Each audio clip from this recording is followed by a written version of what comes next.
எக்ஸ்போர்ட்ட பத்தி பெருசா நாலேஜ் இல்ல. 5 இயர்ஸ் பேக் ஒரு நான் அப்ப லயோலா காலேஜ்ல பிஎஸ்சி கம்ப்யூட்டர் சயின்ஸ் முடிச்சுட்டு பிசினஸ் வரலாம் அப்படின்னு இருக்கும்போது ஒரு ரிலேட்டிவ் சொல்லி தான் எக்ஸ்போர்ட் பண்ணலாம், எக்ஸ்போர்ட்ல இந்த பெனிஃபிட்ஸ் இருக்காங்க. அந்த வயசுல நம்ம ஓகே டக்குன்னு பணம் சம்பாதிச்சலாம் அப்படின்றதுல ஒரு இது இருந்துச்சு. அப்போ இன்ஸ்டியூட் சேர்ந்தேன். அது ஆஃபீஸ் கூட புதுல இருக்கு. அங்க சேர்ந்தோம். அவங்க வந்து எப்படி நம்மள இது பண்றாங்கன்னா, அவங்க தோற்றத்தை என்னமோ எக்ஸ்போர்ட்லயே அவங்க தான் இதுன்ற மாதிரி நம்மளை காமிக்கிற மாதிரி அதுக்கேற்ற மாதிரி ஒரு ஹோட்டல் செலக்ட் பண்றாங்க. என்னமோ 6 டேஸ் தான் உங்களுக்கு எக்ஸ்போர்ட் கிளாஸ், 6 வீக்ஸ் ஒன்ஸ் தான் நடக்கும். ஒரு டே சொல்ற கிளாஸ் நீங்க 6 வீக்ஸ் ரிசர்ச் பண்றோம் அப்படின்னு சொல்லி என்னமோ உங்க 6 டேஸ்ல உங்களை எக்ஸ்போர்ட் கத்துக்கிட வைக்கிற மாதிரி ஒரு ஆசையை தூண்டிடுவாங்க.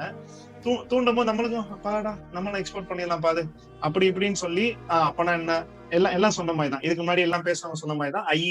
ஐஇசி கோட் எடுத்தா போதும், இந்த இது பண்ணா போதும், பேங்க்ல கரண்ட் அக்கௌண்ட் அனுப்பிச்சா போதும், இது பண்ணா போதும், ஹோட்டல்ல B2Bல ரெஜிஸ்டர் பண்ணா போதும், எக்ஸ்போர்ட் பண்ணிடலாம்னு நினைச்சா அப்படி நினைச்சுதான் நானும் நினைச்சேன்.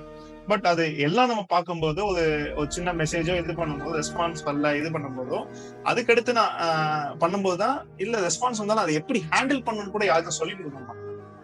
கிளைண்ட்ஸ் பேசினாங்கன்னா இப்படி பேசணும், எல்லா பேருமே ஓகே இப்ப இது பண்ணுங்க அது பண்ணுங்க இது பண்ணுங்க சும்மா ஒரு வேகா தான் சொல்லுவாங்களே தவிர இன்டெப்தா இப்படி பண்ணா இப்படி ரிசல்ட் அமையும், இப்படி பண்ணா கிளைண்ட் இப்படி பேசுவாங்க, என்னென்ன பிராக்டிகல் டிஃபிகல்டிஸ் யாரும் சொல்ல மாட்டாங்க.